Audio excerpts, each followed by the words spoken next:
नमस्कार दोस्तों, मैं आज आप लोगों का स्वागत करता हूं सरल सीरीज के दूसरे वीडियो में।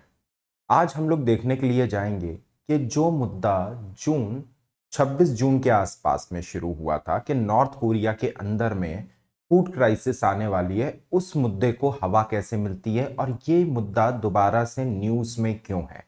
ना केवल ये वाला जो आपका पर्टिकुलर टॉपिक है ये आपके डिफरेंट डिफरेंट एग्जाम्स में आपको हेल्प करेगा, बल्कि ये आपके लिए जानना बेहद जरूरी होगा कि नॉर्थ कोरिया के जो फॉरेन पॉलिसीज हैं वो किन दो स्तंभ यानी कि किन दो पिलर्स के ऊपर में आपके खड़ी हुई हैं। तो शुरुआत करते हैं आज की इस वीडियो की।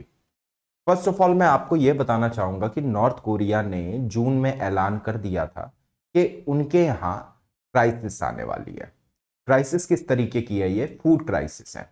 इस फूड क्राइसिस के ऊपर में नॉर्थ कोरिया ने अपने यहाँ के सिटीजन से विनती की है रीसेंट काल में कि वो 2025 तक खाना कम खाएं।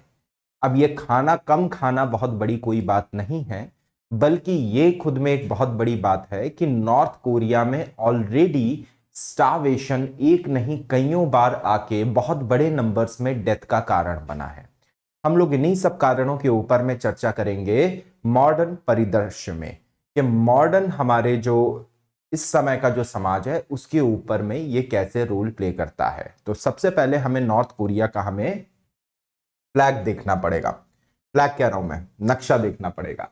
तो नक्शा जब हम लोग बेटे नॉर्थ कोरिया का देखते हैं तो यहां पे हमें यह एहसास होता है कि नॉर्थ कोरिया से बिल्कुल जो जुड़ा हुआ जो आपका स्टेट है ये कौन सा है? ये सब जो रीजन ये जो कवर जो कर रहा है यहां से लेके पूरा और यहां तक का ये छोटा सा रीजन ये कुछ और है। ये पूरा ये जो रीजन है ये आपका किससे टच होता है? चाइना से टच होता हुआ है। अब चाइना से अगर ये वाला पूरा का पूरा रीजन टच होता हुआ है तो नॉर्थ कोरिया के केवल दो ही आपके बड़े नेशंस के साथ में ठीक ठाक रिलेशंस हैं, और वो दोनों नेशंस का नाम है चाइना और रशिया। रशिया इसलिए है क्योंकि अगर हम लोग प्रेजेंट में फॉरेन डिप्लोमेटिक इंस्टेंस से अगर हम लोग देखने की कोशिश करें तो इंडिया का झुकाव यूएसए की तरफ है, तो रशिया को अल्टीमेटली चाइना का साथ पकड़ना पड़ता है। तो चाइना जिधर जा रहा है उसी तरफ में आपका ये रशिया भी जाने की कोशिश करता है। ये है मॉडर्न परिदृश्य रशिया का और उनकी फॉरेन पॉलिसीज का एक जेस्ट। तो चाइना पूरी हेल्प अपनी करता है नॉर्थ कोरिया को, और नॉर्थ कोरिया के बिल्कुल नीचे है साउथ कोरिया। अगर हम लोग यहां से भी देखें तो फिर रशिया हो गया इस वाले कोने से शुरू होता है, चाइना हो गया यहां पे, नॉर्थ कोरिया हो गया यहां पे, साउथ कोरिया हो गया यहां पे, वो इस जगह पे स्थित जो जापान है उसके ऊपर में जो ईस्ट एशिया सी है जापान का, उसके ऊपर में अपना दायित्व बनाना चाहते हैं, जिसके चलते जापान के ऊपर में अक्सर ये लोग दबाव डालने की कोशिश करते हैं। तो मुद्दा केवल इतना सा है कि चाइना से अच्छे रिलेशन है नॉर्थ कोरिया के, और जितना भी आपका ट्रेड होता है तो इस ट्रेड का आपका 79% जो है वो सब चाइना से आता है। बाकी आपके जो सब्सिडीज है, जो सैंक्शंस हैं जो इन्हें मिलते हैं, यूएन से हो गया, यूएसए से हो गया, बाकी डेवलप्ड कंट्रीज से हो गए, वो सैंक्शंस आपके बाकी का 21% बनाते हैं। बाकी जो ट्रेड है वो पूरा का पूरा आपका जो इंपोर्ट होता है वो सब चाइना से होता है। ठीक है। अब ये किम योंग उंग आपके कह देते हैं कि हमारे यहां भुखमरी आ चुकी है और हमें एक बड़े एम्बिशन को पाने के लिए कुछ छोटे छोटे एम्बिशंस को छोड़ना पड़ेगा, और उन छोटे छोटे एम्बिशंस में ये नाम लेते हैं कि आपको खाना खाना कम करना पड़ेगा। कोरिया की स्थिति ऑलरेडी ऐसी है, और मैं पर्टिकुलरली साउथ कोरिया की नहीं बात कर रहा हूं, केवल मैं नॉर्थ कोरिया की मैं बात कर रहा हूं कि यहां पे 1990 और उसके बाद में 1994 से 98 के बीच में काफी बड़ा हमारे पास में फेमाइन आता है, जिसके अंदर बहुत बड़ी मात्रा में ह्यूमंस की डेथ हो जाती है। ये जब फेमाइन आता है उस फेमाइन को कहा जाता है आर्डस मार्च। ये आर्ड स्मार्ट जो है, इसका इंग्लिश में अगर हम लोग मीनिंग देखें तो इसका इंग्लिश में मीनिंग होता है सफरिंग इन मार्च। तो 1994 के मार्च में ये आपका फेमाइन शुरू होता है, जिसकी वजह से कि आर्डस मार्च इस वाले के लिए टर्म इस्तेमाल किया जाता है, जहां पर पूरा नॉर्थ कोरिया एक सफरिंग से गुजर रहा था, भुखमरी की। और इन्होंने कहा है कि हमें आर्डस मार्च के लिए दोबारा से अपनी कमर कसनी पड़ेगी, और इन्होंने अपने सिटीजन से यह भी दरख्वास्त की है कि आप लोग अपने लिए अनाज खुद ही उगाओ। कोरिया के अंदर में रिसेंटली अक्टूबर 28 को रिपोर्ट निकलती है कि जो एक बनाना है, 1 केजी बनाना की कॉस्ट वहां पे हो चुकी है $63। तो $63 को अगर मैं देखूं तो 4,500 रुपए के आसपास में 1 किलो आपको बनाना मिलेगा। अगर मैं इंडियन करेंसी में इसको चेंज करता हूं तो 4,500। यही केवल बनाना, ऐसा नहीं है कि कोई एक कमोडिटी बढ़ा हो, बहुत सारे बेटा कमोडिटी आपके इंक्रीज कर गए हैं। अब इस फेमाइन के पीछे रीजन क्या है? हमने 3 चीजें जानी। 1990 में भी आया था, यहां पे हाईएस्ट मौत हुई थी। 1994 वाले को आर्डस मार्च कहा जाता है।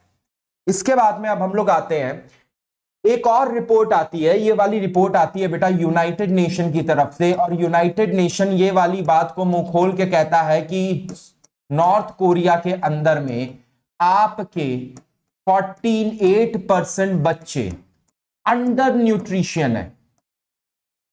अंडर न्यूट्रिशन जो होता है वो माल न्यूट्रिशन जैसा ही होता है, लेकिन दोनों में एक काफी बड़ा फर्क है।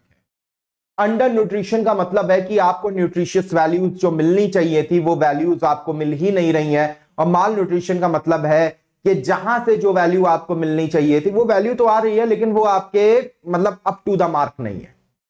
ये फर्क है दोनों चीजें में। एक चीज कह रही है कि आपकी जेब में पैसे हैं लेकिन आप अमीर कहला सको उतने पैसे नहीं है, और दूसरा कह रहा है आप पे पैसे हैं ही नहीं।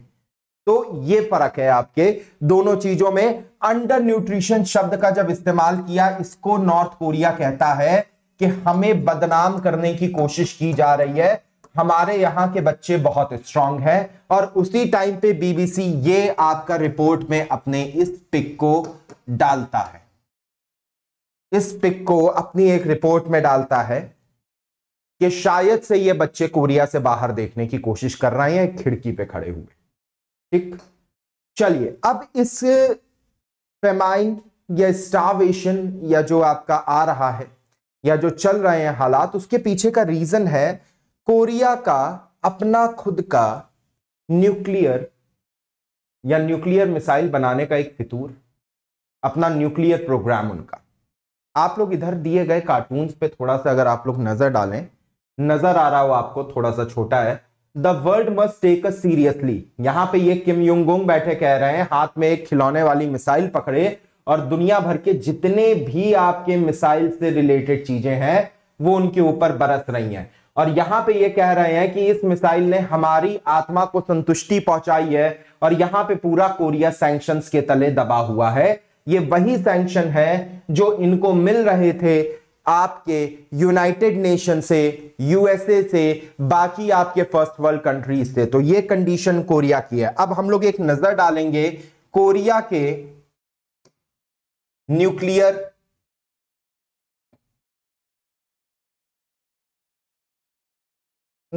प्रोग्राम के ऊपर में अब एक नजर एक डालेंगे कोरिया के।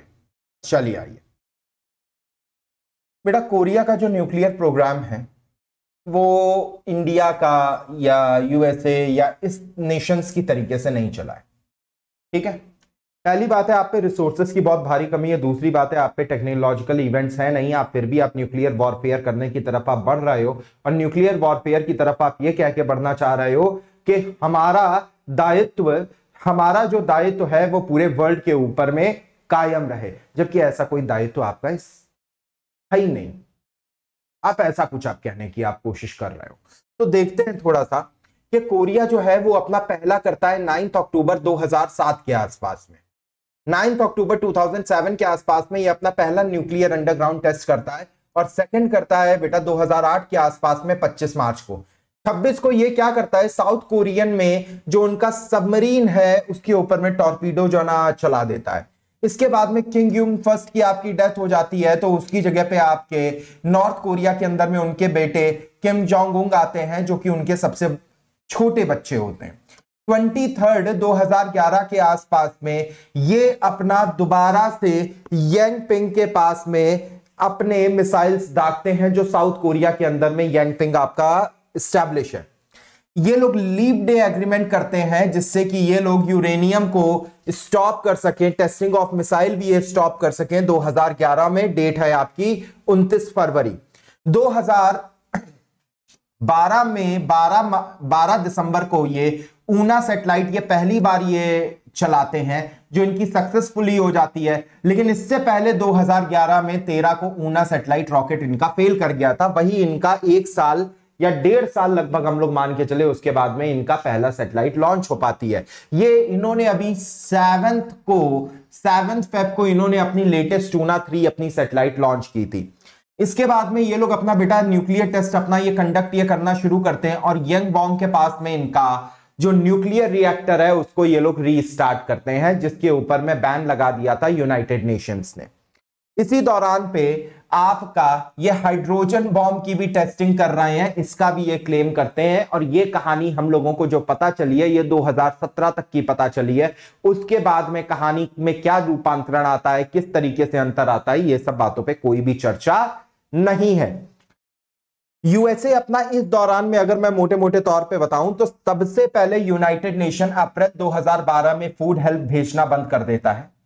फिर यूएनएससी आपके सैंक्शंस अपने एक्स्ट्रा लगा देता है, और यूएनएससी सारे अपने टफ सैंक्शंस को 2016 में जाके अप्रूव दे देता है, जिससे कि जो भी शिप जा भी रहे हो, रास्ते में भी जो हो, जो 1 साल बाद में भी जो पहुंचने वाले हैं, वो सभी रोक दिए जाए। नॉर्थ कोरिया को कोई भी हेल्प देने से यूनाइटेड नेशन और यूएसए दोनों मना कर देते हैं, क्योंकि ऐसे देश के हाथ में न्यूक्लियर पावर नहीं आनी चाहिए। उनका अपना यह मानना है कि आप अपने डेवलपमेंट के ऊपर में आप पैसे खर्च करो, आप ये न्यूक्लियर पावर के पीछे में पड़ने का क्या तुक है आपका। तो ये मेन रीजन है, ठीक है। अब ये सभी रीजंस जो है आपके, ये ना केवल एक नॉर्थ कोरिया का परिदृश्य हमको बतलाते हैं कि वहां पे किस तरीके का लीडर स्थापित है, कम्युनिस्ट विचारधारा से उसको ऑलरेडी प्रमोशन मिल रहा है, वो न्यूक्लियर वॉरफेयर की तरफ में वो बढ़ने की कोशिश कर रहा है, जिसके ऊपर चाइना को खुद नहीं पता है कि उसके ऊपर में कब क्या रिएक्शन होगा। हो सकता है कि चाइना के जो इस समय तत्कालीन जो प्रधानमंत्री है उनको प्रीमियर कहा जाता है, तो प्रीमियर है, तो प्रीमियर के ऊपर पे कोई भी आपका इंपैक्ट ना आए, लेकिन उसके बाद में जो सल्तनत आए उसके ऊपर में भी उनके इंपैक्ट आने के चांसेस है। ना केवल ये विश्व के परिदृश्य को देख के, विश्व में जो भी इस समय चल रहा है, जो भी फॉरेन पॉलिसीज हैं, उनको देखने के बाद में अगर मैं सोचूं तो ये एक बेहद खतरनाक मोड़ पे आ चुके हैं हम लोग। ना केवल नॉर्थ कोरिया को ये वाली बात समझनी चाहिए कि उनको अपने लोगों की रक्षा करना उनका पहला कर्तव्य है, उनका पहला काम है। अपने लोगों को कम से कम भुखमरी जैसे हालातों में ना छोड़ें, और कृपया करके 2025 तक आप कम खाना खाएं, ऐसी बातें ना करें। यह ऐसा लग रहा है वहां की सल्तनत में कोई और आदमी नहीं, बल्कि एक बच्चा बैठा हुआ है जो कि सरकार को अपने मनगढ़ंत तरीके से चलाने की कोशिश कर रहा है। आपको इस वाले वीडियो के अंदर में नॉर्थ कोरिया में क्यों, कैसे और क्या, ये जो न्यूज़ जो आई कि लोगों को खाना कम खाना चाहिए, उसके पीछे की पृष्ठभूमि बता दी गई है, इसके हिस्टोरिकली भी क्या क्या हुआ था। आर्डस की अगर हम लोग बात करते हैं, आर्डस मार्च की, तो वहां पे क्या हुआ था। उसके बाद में आपको इनके न्यूक्लियर वॉरफेयर में क्या क्या चीजें चली हैं, कैसे कैसे चली हैं, और क्या क्या इनके अपने रूपांतरण आए, वो भी आपको बता दिया गया है। तो ये सभी चीजें बताने के बाद में, माफ कीजिएगा, ठीक है, ये सभी चीजें बताने के साथ में मैं अपना वीडियो में खत्म में करना चाहूंगा। आज के लिए इतना ही। Thank you very much. अगर आपको ये वाला वीडियो पसंद आए तो चैनल को लाइक कीजिए, सब्सक्राइब कीजिए, और वीडियो को जितना ज़्यादा आप लोग फैला सकते हैं फैलाने की कोशिश कीजिए। आज के लिए इतना ही। Thank you very much.